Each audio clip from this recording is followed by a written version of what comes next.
naman ang parts of the firearm na ginagamit natin or used to withdraw the cartridge case from the chamber? Ano sagot? Ngayon sa ating random criminology case, at syempre, magtatanong pa rin tayo ng mga criminal topics sa ating criminology, sa ating mga future criminologists, at may makuha silang konting prize, but tayo sa video at least nakatulong tayo sa ating mga followers, as well as refresh yung mga knowledge ng mga tao. So, okay pa tayo dyan? Pagkilala mo na. For Christians, speaking of bago si Kilala. Yun, bago. Kilala mo na.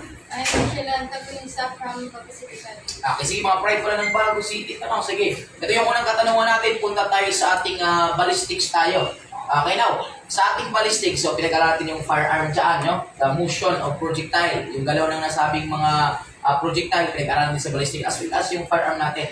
Now, sa ating firearm, meron tayong dalawang construction na sa ating bore ng firearms natin. Meron tayong rifled bore firearms at yung smooth bore firearms. Now, sa rifled bore firearms natin, meron siyang rifling, yung military groups natin. Ngayon, pag tinatanong sa atin, it is considered as the wrist portion or the elevated portion of the bore of the firearms, or it is considered as the elevated portion or wrist portion of rifling. Anong tawag doon? Ikaw muna ang tawag natin ito. Lancet. Ikaw naman. Lancer. Okay, that is correct. Yung ating pong kumbaga, construction natin sa ating rifle bore firearms, meron kasi siyang tinatawag nating lance and grooves. At tandaan natin, pag sinabi nating lance, that is the elevated portion. Pero pag depressed portion naman yon, that is called grooves. So dahil dyan, meron kayo 20 pesos, 20,000 na.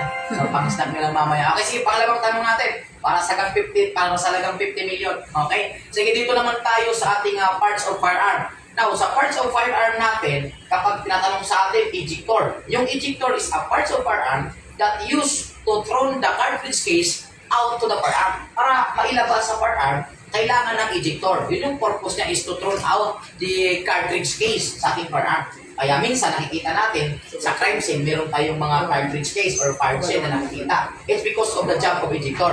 Unless kung revolver yung ginamit kasi wala siya doon. Ay, ang tanong ko sa inyo, kung ang ejector ay ginagamit natin or it is a part of firearm that used to throw out the cartridge case out to the firearm, ano naman ang parts of the firearm na ginagamit natin or used to withdraw the cartridge case from the chamber? Ano sagot natin? Ikaw muna.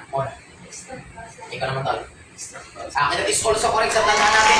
Yung ejector natin, it is used to throw out the cartridge case from the firearm. Pero pag extractor, it is used to withdraw the cartridge case from the chamber. So, ibig sabihin, extra withdraw, ejector. Extractor, withdraw. Ejector, to throw. That is considered tama yung sagot niya, extractor. Dahil dyan, meron kayo 50,000 handog ng sunod ng tambayan niya. And syempre, shout out tayo sa CBRC Bacolod. And shout out sa ating Puging Videographer. Lagi pa kundi si Tol Aaron. And syempre, shout out din. Baka shout out din.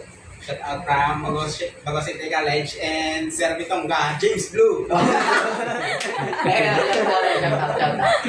Shoutout lang sa taga Baguio City College. Okay, sige, tingnan. Hey!